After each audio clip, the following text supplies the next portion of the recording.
Il était une fois Paul, un étudiant en médecine rêvant de devenir chirurgien. Mais sa route vers le succès était semée d'embûches. Malgré son acharnement, il était constamment renvoyé de son établissement pour de piètres résultats. Mais il avait une carte secrète. Son oncle, ministre de la Santé, corrompait le conseil d'administration pour garantir à Paul des admissions répétées et des notes gonflées. Ainsi, Paul termina son cursus avec une mention très bien, ne reflétant en aucun CA son réel niveau de compétence. 2 mois plus tard, il fut affecté dans l'un des plus prestigieux hôpitaux de la ville.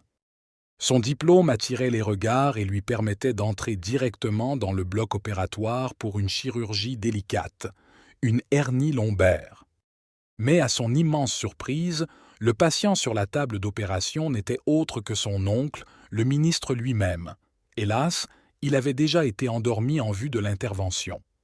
Le destin prit alors un tournant tragique. L'opération se déroula mal et le ministre perdit la vie sous les mains de Paul. Cette histoire enseigne une morale puissante.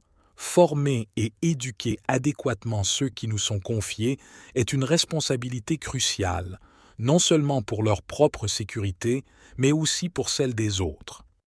Une manipulation des diplômes ou la tricherie pour les avoir peut avoir des conséquences désastreuses, mettant en danger des vies humaines. Il faut donc prendre très au sérieux sa formation. Aimez, partagez et abonnez-vous pour le référentiel de notre page remplie de sagesse et de notre chaîne.